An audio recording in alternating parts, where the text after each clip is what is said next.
अरविंद कुमार द्विवेदी जी। राधे राधे। राधे राधे महाराज जी। महाराज जी, सामान्य जीवन में कई बार पत्नी और बच्चों पर किसी बात के लिए गुस्सा आ जाता है। कई बार क्षणिक गुस्सा पर बच्चों को डांट देते हैं या थप्पड़ भी मार देते हैं, किंतु अगले ही क्षण अपने को पश्चाताप होता है, अपराध बोध होता है, परंतु कुछ दिनों बाद इसकी फिर से पुनरावृत्ति हो जाती है। ऐसे में सुधार के लिए क्या करना चाहिए? वैसे गृहस्थ में हमने एक बार चर्चा की थी एकांतिक में कि गुस्से का नाटक करना जरूरी है। उसको आप अंदर मलिनता पूर्वक क्रोध मत कीजिए।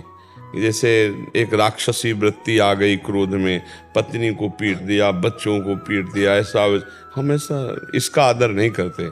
पर जैसे आपकी संतान है, अब बच्चा अगर आपसे भयभीत नहीं होगा, डांट नहीं लगाओगे आप, तो कल वो कुमार्गगामी हो जाएगा। माता पिता ही बच्चे के प्रथम गुरु होते हैं।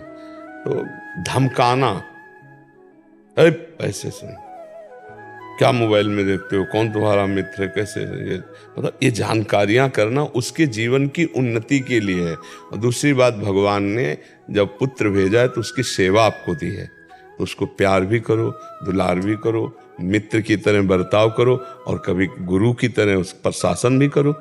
तो वो जो राक्षसी प्रवृत्ति के द्वारा जैसे बच्चों को मार, उनकी क्षमता से अधिक पिटाई करना और सब, या पत्नी को झकझोरना, मारना, पीट, ये राक्षसी प्रवृत्ति तो सत्संगियों के लिए उचित नहीं है। पर आवश्यक होने पर भय की जरूरत है, मतलब सिद्धांत भी है।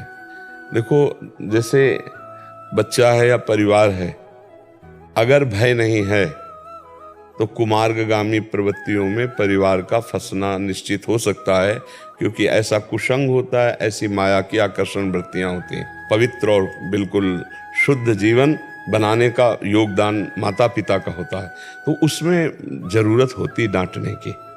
एक बार चैतन्य महाप्रभु को डांटा उनके पिताजी ने, शायद जगन्नाथ मिश्र नाम। तो उनको स्वप्न में एक महापुरुष ने कहा कि आप जिनको डांटते हैं जानते हो कौन है? तो बोले हम जानना भी नहीं चाहते।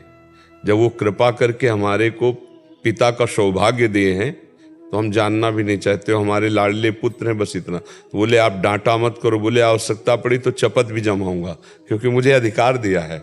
जब हमारे यहाँ बेटे के रूप में जन्मे तो आवश्यकता पड़ी तो वो दुलार भरा, समझ रहे हो, हम ऊपर से गुस्सा दिखा रहे हैं लेकिन दुलार भरा, ऐसे नम्र, अगर जरूरत पड़ी गलत आचरण हो तो उससे क्या होता है, बालक, अब हम लोग भयभीत हो, अरे नहीं मारेंगे अगर ऐसा गलत करेंगे, तो बच्चे के अंदर इतना भी भय ना बैठ जाए कि वो आपसे भयभीत होकर अपनी बात आप तक ना पहुंचा सके, और इतना भी स्वतंत्र ना हो जाए कि वो जो चाहे वो कर सके। इस बीच की बात को समझना चाहिए, थोड़ा प्रीति, थोड़ा भय, तभी हमारा परिवार चल पाएगा। और पत्नी अर्धांगिनी है, अगर उसकी किसी भी क्रिया में हमको थोड़ा सा भी क्रोध आता है तो उसके भी क्रोध को हमें सहन करना सीखना होगा। ये भी बात समझना है कि अगर कभी वो गुस्सा हो जाती तो अपने मुस्कुरा के चल देते हैं, फिर जब वो शांत होकर बात कर लेंगे। ऐसे कभी पति को गुस्सा आ जाए तो पत्नी को चाहिए शांत रहना चाहिए, जवाब नहीं देना चाहिए। ये गुस्सा अनुकूलता प्रतिकूलता का भाव जब तक बना रहता है तब तक आती ही है। अनुकूल आया तो हर्षित हो गए, प्रतिकूल आया तो क्रोधित हो गए। तो हम धीरे धीरे आगे बढ़े, पर यह जिम्मेवारी है। बिनु भय होए न प्रीति, ये सूत्र भी है। तो जैसे बड़ा घर का सदस्य है, उसका प्रभाव घर में तभी पड़ता है जब वो स्वयं धर्माचरण से चले और शासन युक्त हो। तो फिर बच्चा, परिवार पूरा कि अरे जरा भी त्रुटि में पिटाई हो जाएगी, फिर दंड मिलेगा, तो इससे परिवार सही चलता है। विवेक के द्वारा समझावे, प्यार के द्वारा समझावे और थोड़ा भय भी रखे, लेकिन क्रोध ना लावे। जैसे क्रोध में राक्षसी प्रवृत्ति आ जाती, उठा पटक दिया, मार लात डंडा, तो ये नहीं। मान लो आप ही मार रहे हो, नाक में लग गया, ऐसी जगह लग गया जिससे आप प्रायश्चित भी नहीं कर पाओगे, ऐसी क्रिया हो गई, तो ऐसे बहुत होश में। क्रोध में क्या होता है, फिर कहाँ कैसे जो डंडा मिला, जैसे मिला, अब एक हाथ के से उठाया और पटक दिया, ऐसे ये सब आचरण भक्त को नहीं करने चाहिए। पर मृदु क्रोध करने की हम बात कह रहे हैं। कि अंदर क्रोध ना करके क्रोध का नाटक किया जाए तो बहुत अच्छा परिवार चले, क्योंकि थोड़ा जरूरी है। जैसे मित्र वगैरह बच्चे आपस में तो उद्दंडताएं आ जाती, बिल्कुल नहीं।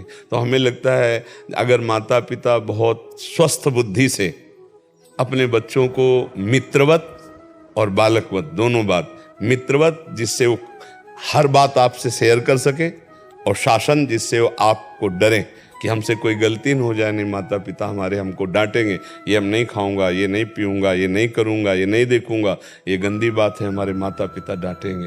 और प्यार इसलिए देना चाहिए कोई इतना खुल भी जाए कि वो अपनी हर बात हमसे बता सकें तो हम उनका सहयोग कर सकें। ये ज़्यादा निंदनीय क्रोध नहीं है, वो राक्षसी क्रोध ना लावे कि डंडा उठाया और खोपड़ी फोड़ दी, मारपीट, वो वाला नहीं होना चाहिए, थोड़ा होना भी चाहिए।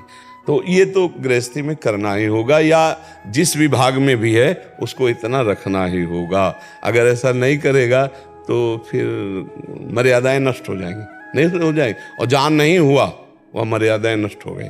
आप देख लो, फिर वही बच्चे अपने माता पिता को आगे चल करके पीटते हैं, वही पीटते हैं, क्योंकि उनको शासन नहीं, उनको दुलार नहीं मिला, उनको मनमानी करने का अवसर मिला, बड़े हुए तो दंड हो गए, अब वही शासन करते हैं माता पिता पे अपने मन के अनुसार। तो मुझे लगता है कि ऐसा कोई निंदनीय कार्य तो क्यों, जब आप सत्संगी हैं तो ऐसा कोई, बहुत जब अंदर से क्रोध आने लगे उस समय सावधान हो जाए कि ये तो हम नाटक करना चाहते तो सही में हो गया, तो मौन होकर फिर हट जाना चाहिए। थोड़ी देर के लिए हट जाओ, जहाँ विचार शांत हो, फिर उस विषय पर चर्चा कर ले।